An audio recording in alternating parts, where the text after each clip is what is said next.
Welcome to the Really Know Your Customer podcast with your hosts, Betsy Westhafer and Tony Bodo. Join Betsy and Tony as they dive in with highly successful C-suite leaders who have grown successful organizations by creating a laser focus on listening to their customers and building deep customer relationships. Now, it's time to join Betsy and Tony for the Really Know Your Customer show.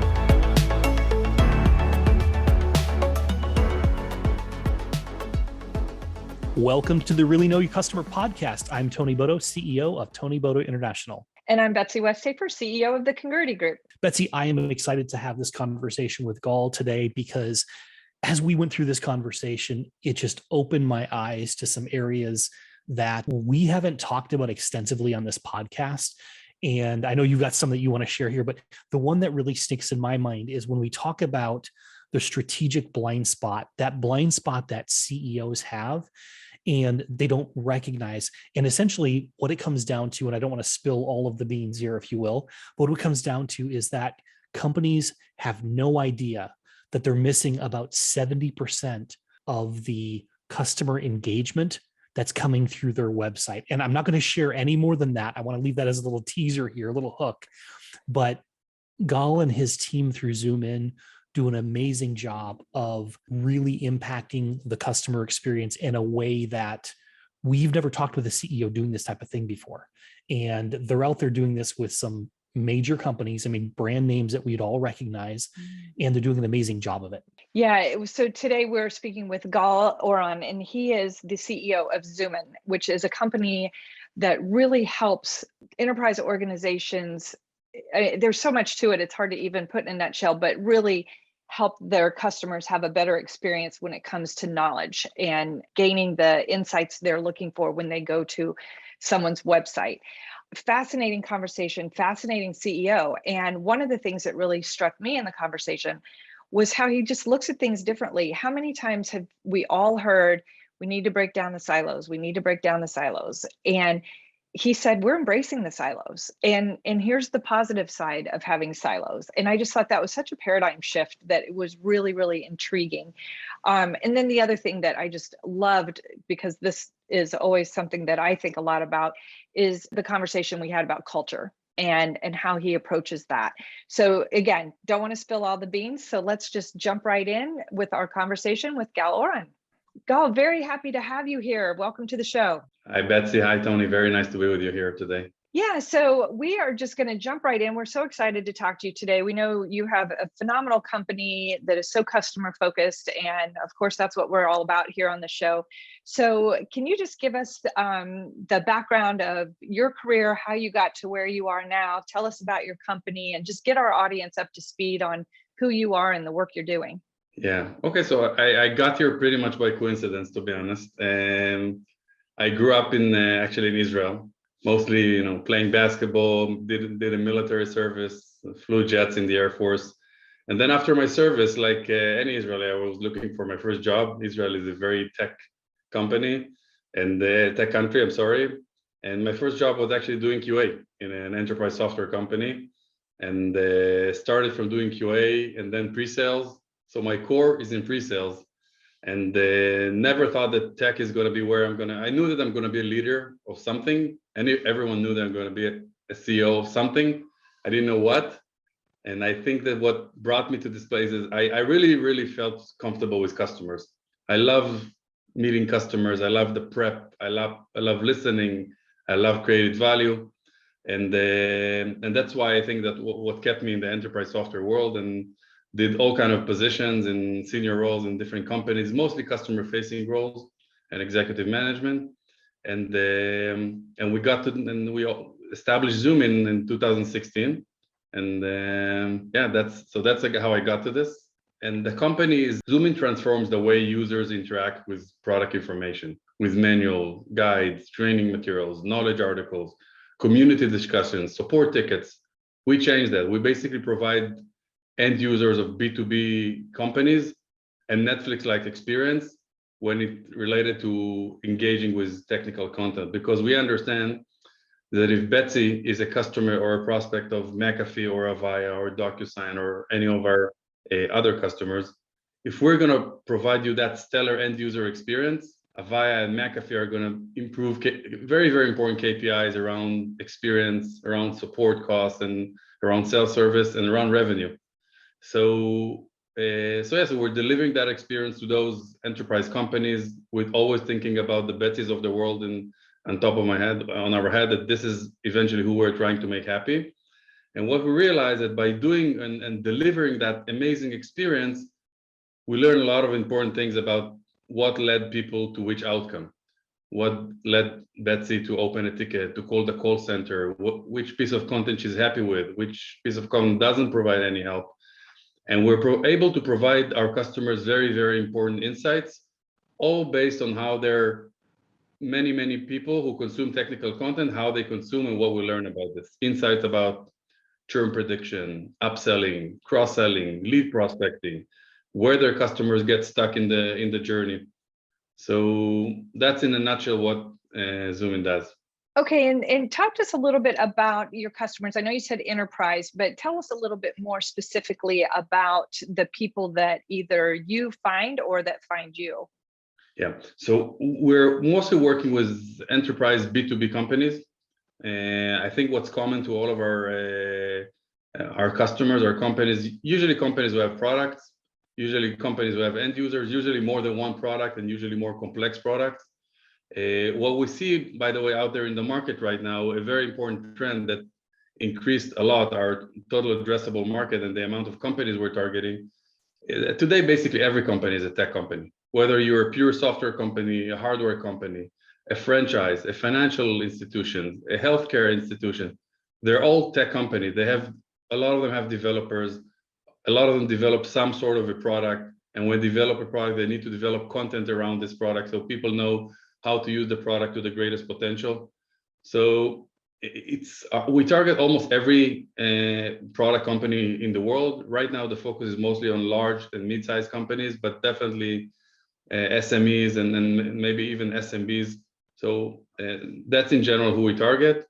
And the areas within those companies are usually around experienced people, customer success, support, and the core tech people, CTOs, CIOs, who want to improve and change this whole data infrastructure around content. So that's the key people we're targeting. Really interesting here as you're diving in. I want to kind of take us a little bit off to the left field here, if you will, because you made a comment here about how you really your company gets in there and works with the content that the user are going to engage with, and you understand what they engage with, their outcomes, how happy they are. So taking all of that in context, one of the things that I've noticed, a trend that I've noticed in B2B companies is that they're owning less and less of their experience. So you guys are actually providing that end user experience, maybe under the guidance of your clients, right? They approve, this is what we want to do. But what I'm seeing more and more in the B2B world is that the company, the brand itself, no longer actually delivers the experience. They're outsourcing a lot of the experience, the call centers, the help tickets, all of this. So what's your take on that? I mean, this seems to be a growing trend. What's your take on why they're doing that and how that affects their brand positively or negatively? Yeah, it's a very good question. I actually think that the trend that's not going to help large enterprises a lot. I think you lose a lot of your consistency, a lot of your theme and your brand while you're outsourcing everything. By the way, I don't see Zoomin as an outsource. We are fully embedded into the company's brand. I mean, we're fully white labeled. You as an end user, if you're a customer or a user of, as I said, Avaya or a DocuSign or a McAfee, you don't even know that Zoomin exists. Okay, we're completely embedded as part of the brand, and that's what we believe the way it should be done. It should be done. I think that end users today are very, very sensitive to this. Are very, very sensitive. They realize in a second if they were delivered to someone else that is not part of the brand or not. And I think companies who will miss that will miss their customers. And the issue is a little bit even broader than this. It starts with the overall customer experience and how important it is. And I think it's pretty obvious, but I'm still going to repeat this, that it used to be all about features and pricing. And now we realize it's about the heart of the customer. And it's about experience. That's what allows you to win or lose the heart of the customer. because I'm using here a Verizon or Time Warner, switching between one to the other, it's 5 minutes. I mean, I'm going to get the same channel. It's all the same. Okay. It's all about the experience. And I feel that where B2B companies are missing a little bit is not really looking at as at the end user like the B2C companies are looking at them. And eventually, Tony, you're a consumer at home when you watch Netflix, when you buy on Amazon, where you order an Uber, when you listen to Spotify, and then you go to work and you're still a consumer. Okay, why is this gap? I mean, why is this gap between Tony at home and Tony at work? I mean, you're not gonna live well with that gap for too long. And I think that that gap between Tony at home and Tony at work, as I call it, the consumerization gap, is something that some of the B2B companies realize this, and they're eager in closing this gap. And some of them are very slow. And I feel like the ones that are slow are going to lose the market, and the ones that are fast are going to win the market. And for us as a company that, as I said, sells to enterprises, but always has Tony as the end user, it's for us, life is in some ways pretty easy, because we're just trying to replicate everything that's happening in the B2C world and bringing it to the B2B world. I mean, it's not as simple as I'm describing it, but in many ways, that's what we're trying to do. So, Gal, can you talk to us about, I mean, this is kind of piggybacking on that, but the perceptions of the CEO and that gap that you were talking about, and what are you seeing there? And, you know, we talked about it being a little bit of a blind spot when we had our prep call. So, you know, can you expand on that a little bit? The two things that I see that are very interesting as blind spot is, one, there's a big gap between how CEOs and executives, how easy they think that it is for their customers to find what they need, and what it really is in a practical way. I think that the numbers are that like 2/3 of the CEOs think that it's very, very easy to find everything, and there is no issue there around content, around technical content. But if you talk about to B2B end users or customers, the number is closer to 30%. I mean, 70% of them suffer in finding their information. Another interesting blind spot is how important content it is for buying decisions. I mean, C-level people, by the way, including myself, I must say, how many people are really looking at content before they buy? So in enterprise companies, the number is 99%. Okay, 99% of the people look at technical content and content before they make any buying decisions. And if you ask any C-level person, my guess it would be like in the 30%, in the 40%. That's what, but it's practically 100%. So, and that leads me to the bigger thing. The bigger thing is, and the bigger blind spot that we identified is overall product information and technical content, and the impact that it has on customers. And you know, we found an interesting figure, and that's an average for all of our customers. The product information on average takes 70% of the traffic of almost every B2B company. 70% of the traffic. So the rest of the 30% are your .com site, your financial, all kind of other sites. But most of what your customers are looking for is product information. And initially, it's a little bit shocking. When you think about it, it's not, because onboarding, support, it's all technical. But even when you buy an Avaya, you buy a McAfee, you buy, it's all technical. I'm sorry, I'm not gonna, nothing against the marketing people, but you don't care about marketing fluff. It's very technical. It's very, very technical. So the big blind spot is that you have an asset that you already have it, by the way. You already have it. You already invested millions of dollars and tons of hours in getting it. An asset that has a huge strategic impact on your customers and on your business, but it's still not being perceived as strategic. And many companies don't even have an owner for all this world of product information. And that's the big blind spot, because if you don't have it, a big thing that you also are missing is data. It means that you're basically blind spotted to 70% of what's happening with your customers. You're just not aware of what's happening. You're not capturing that moment that Betsy engaged with a piece of content. Is she happy? Is she not happy? What's the outcome of it? That's a very, very big blind spot. Everything that's happening to Betsy when she engages with product information, no one knows anything about this. And we're changing that. We're getting a lot of this data in front of C-level people and showing them, this is what you don't know about Tony. That's where Tony got stuck.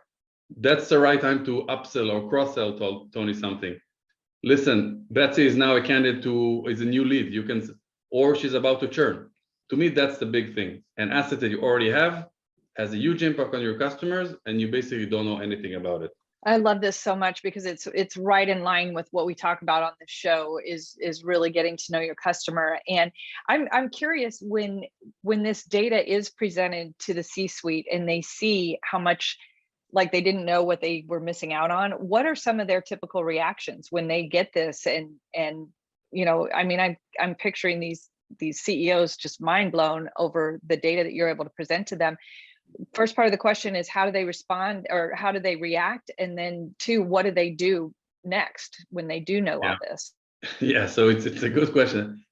I like the reaction that I hear it. You're basically telling me that I was flying blind. And the answer is yes.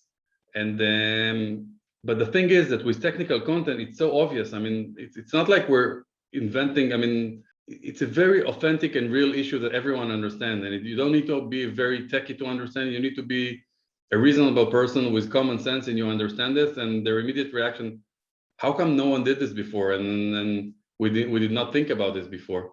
And then they try to figure out to get strategic attention from C-level people. And they try to find who's going to be responsible for this in their company. And then it usually goes into, if a company has an experienced organization, in many cases it's going to go there. In many cases it's going to go under support. In many cases it's going to be actually the marketing or the revenue organization. And now I'm not surprised from this anymore, but initially I was surprised of how strategic this becomes very, very quickly. Especially nowadays, and people want to make more of what they have. How can you do more with less? And we're with technical, we're not asking them to develop anything. I mean, it's all there. It's all there. Yeah. So that's basically the reaction that we get. And this flying blind approach is very much, people like it. C-level people don't want to fly blind. I mean, they don't want to fly blind, never, especially when it relates to their customers. The other part is obviously employees, but customers is something that they never want to fly blind with their customers. So when they address this strategically, I mean, I can imagine you went through a bunch of different possible departments, if you will, that this could land under.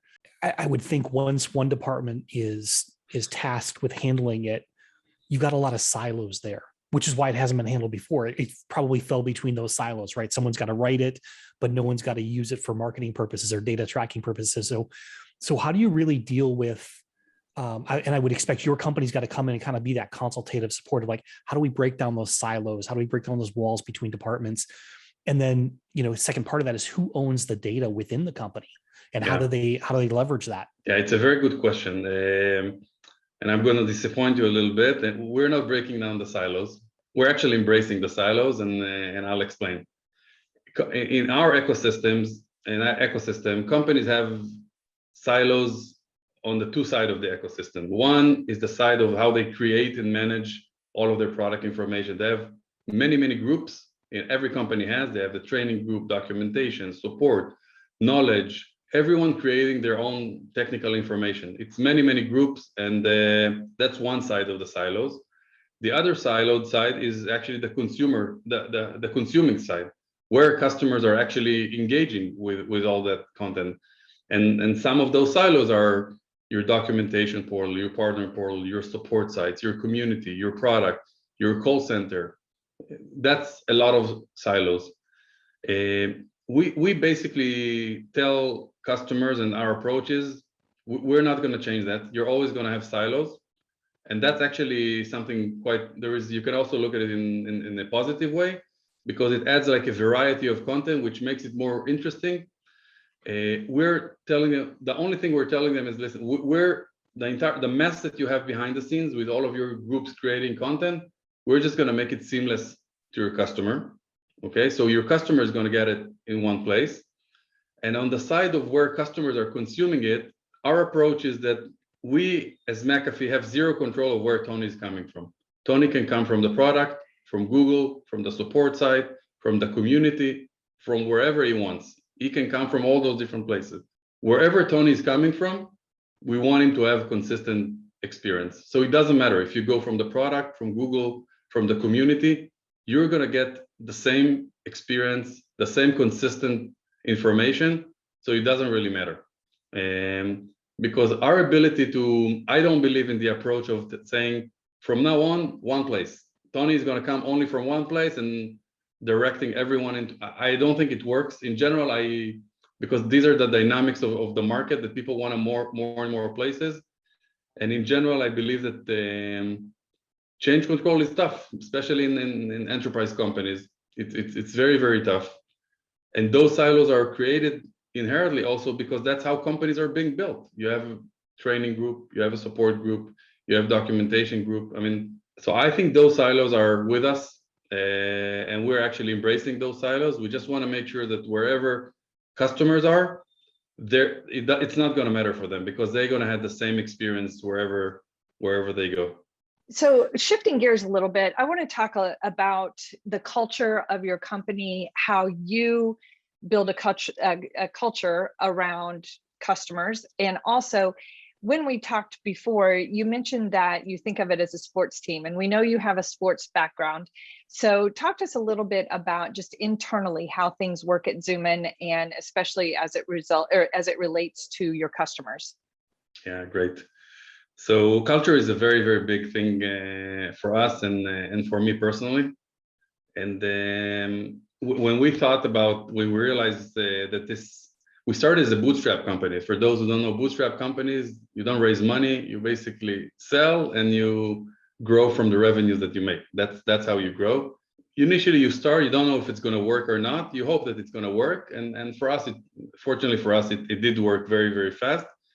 And we realized that this is going to become a very big company and building a very big category.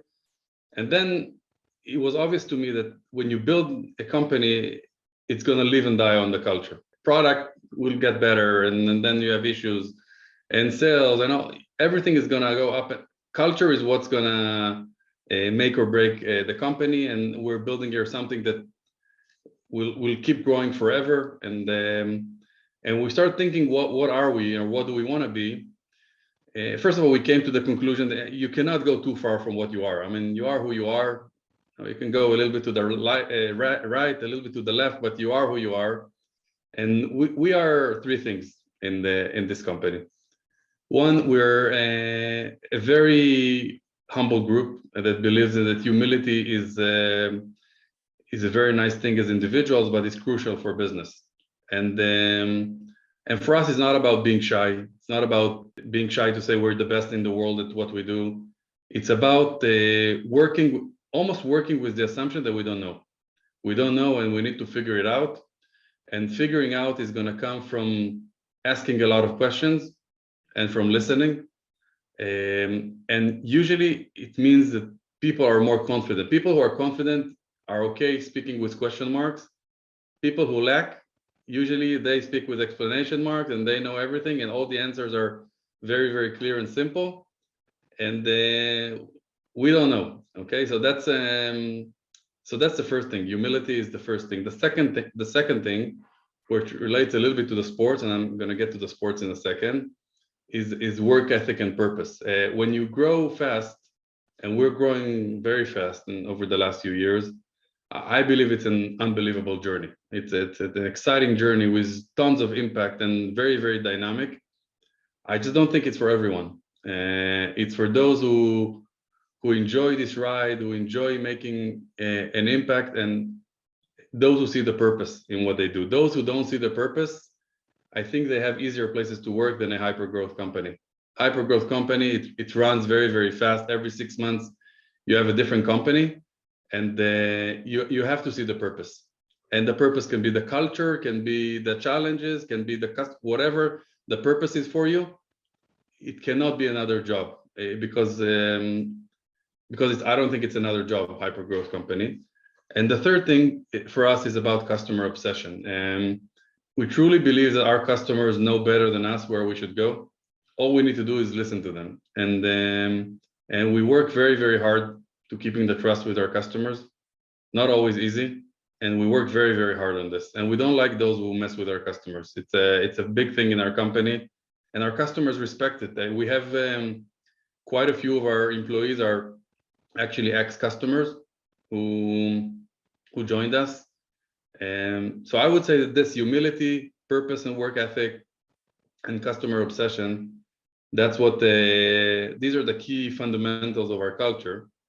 And I think it also relates to your question about a sports team, because you're supposed to say that we're a family, okay? But in reality, when you grow in a company, usually you start like a family. I believe that over time you become more and more similar to being a sports team. And because a sports team, you have a coach. A coach is supposed to coach everyone, but also help players become a better version of themselves every day. You have a group of people that understand that they have to play together, otherwise they're not going to win. And in a sports team, you play to win. Okay, in a family, it's not about winning. In a family, it's many other core things that are very, very, very important in a family. But if you look at business, in a sports team, you're about winning. And you're about adding great talent all the time because you want to improve the team. So it might sound a little bit cold, but it's over time, I think that's how you think about this. And I think great people want to think about things that way. And I think there's a lot of analogy. My son is 11 years old. He plays here in New York for a great basketball team here in Harlem. And they just had a tournament this weekend in Washington, D.C. that I went with him. And you said before, I did play a lot of basketball. I did coach. I came back from the tournament. I told my wife, I have to go back to practicing basketball. I mean, there is so much similarity between what I do now and basketball coaching. For example, I saw the parents yelling at players. I mean, these are kids. They're yelling at them, and you see kids that are just frozen. So much about how to drive people, to how to make people improve. One day I'll surely get back to coaching. I think I see it more and more similar to what I do today, and I love sports in general, but I think coaching is very similar to what I do every day. I love that analogy. As an aside, I grew up in Indiana, and so there was a lot of basketball going on in my house, and so I really appreciate that analogy.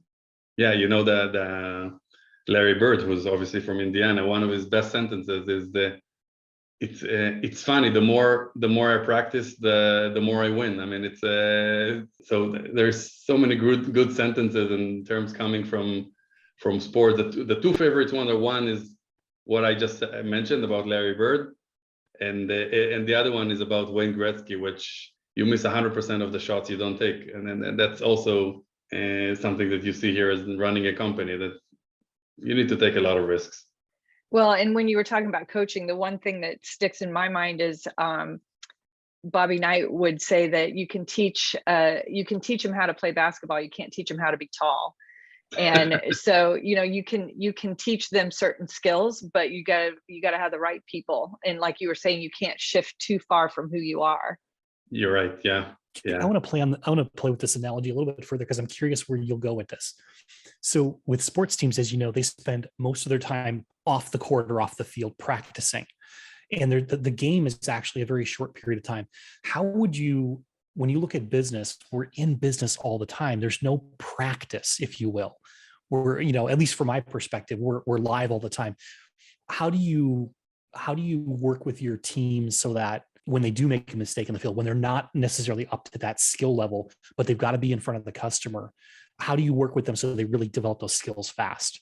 Yeah, it's a good question, which we're actually talking a lot about this. If it's okay with you, I'll elaborate a little bit on my Air Force background, because I think a lot of what I think about your question comes from there. It's Israeli Air Force. I don't know if you guys know, it's considered to be a pretty good Air Force. And the secret sauce of flight school in Israel is the learning curve. They don't care what level you are. All they care when you start, all they care is about the learning curve. So from day one, you're not flying anything. You're swiping the floor or doing all kind of. You always have to talk about the 3 things that you need to improve. They don't care if you do 20 other mistakes. You're not allowed to repeat the same mistakes. And you actually, and then when you do the next one, you're gonna debrief yourself and said, these are the 3 things I was supposed to improve. Did I meet those improvements? Did I or not? And all they care about is that learning curve, because they say everyone can be a pilot. Some people can do it in 5 years, some people can do it in 2 years, and it's all going to be about the learning curve. And that's what we apply here also in Zoomin. And I think it comes a little bit from my personality and who I am. I think that I've done some successful things in life, and I failed a lot, but I'm a very normal person. Okay, it came a lot. I'm not. Some of my partners are genius. I'm not a genius. I'm a normal person who got to where I am by a lot of hard work and constant improvement. So I think there is, and a lot of the improvement is coming actually from simulations of things. And again, it's going back to the Air Force thing.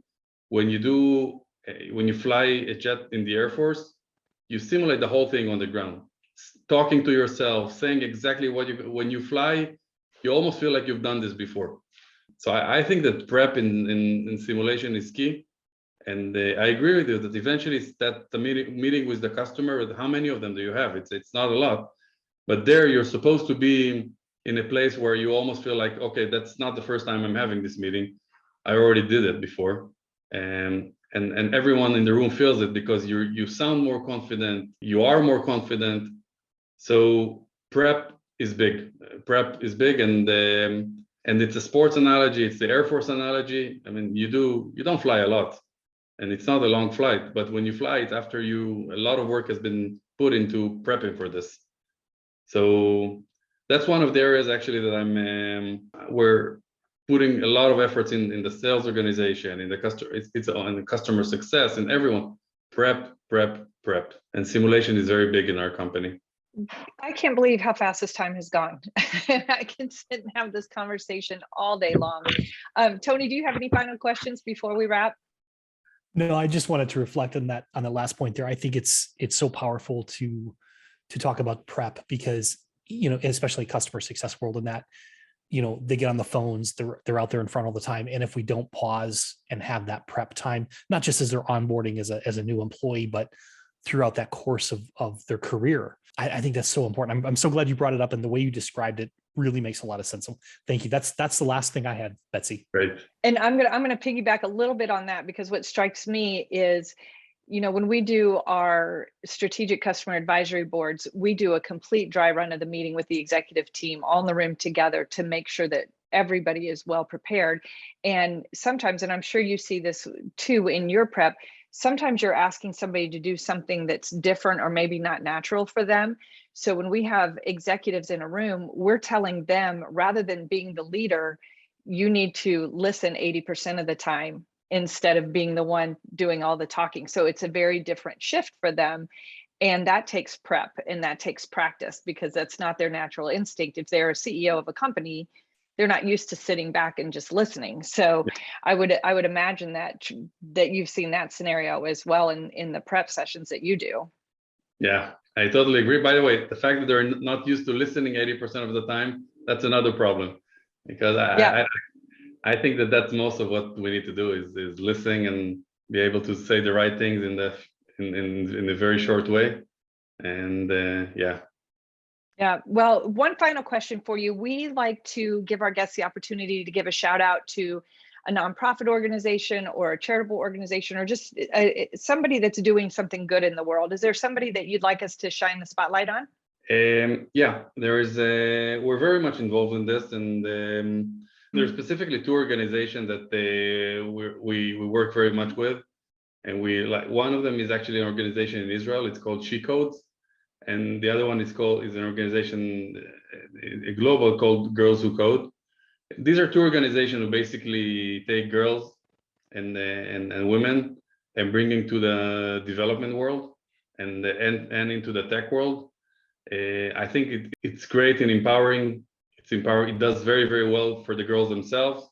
It does very, very good for the company who is lucky to work with those girls. And we really like those two organizations, and we work with them very closely.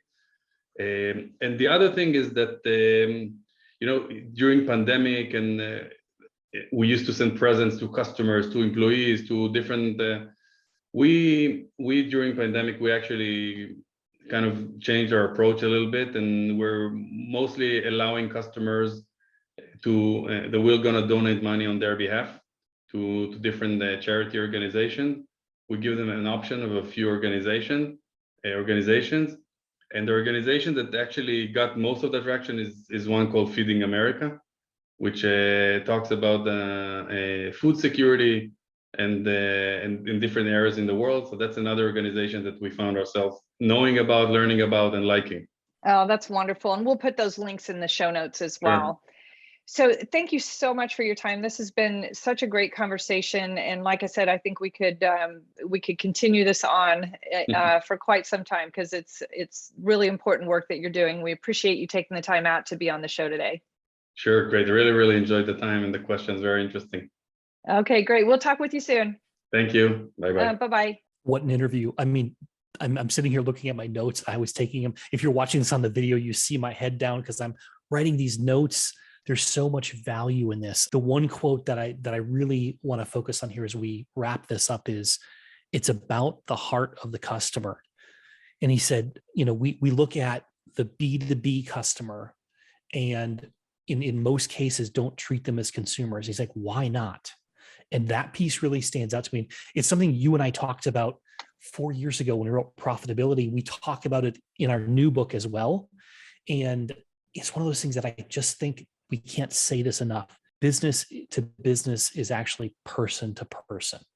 And the way Gal and his team are recreating both the pre-sale experience, because people are looking for this information before they contact an agent to sell them the product. And then afterwards, when they're trying to do self-service or onboarding or anything else, so they don't have to reach out to someone, the work that they do is so impressive that it really does get to the heart of the customer, really understand who is this customer, what really works for them, what do they want to know, what do they love, and they help the company that is their client achieve that. Yeah, I agree with you, Tony. And I also loved when he was talking about humility. And humility doesn't mean you're not telling people you're the greatest out there. Humility is really, we don't really know everything, and we're figuring this out, and we need to listen to you to help us figure it out. And I think that just speaks to everything you do in your work and in our work at Congruity, is just being humble enough to know that you don't know everything, and you need to listen to the people who can help guide you in the right direction. So with that, everyone, thank you so much for joining us again for another episode of the Really Know Your Customer podcast, and we will see you next time. Thanks for joining us for this episode of Really Know Your Customer. We hope you gained a lot of value from being here today. If you want to learn more about the work Betsy and Tony do to help their clients thrive, visit Betsy at thecongruitygroup.com and Tony at tonybodo.com. See you next time on the Really Know Your Customer show.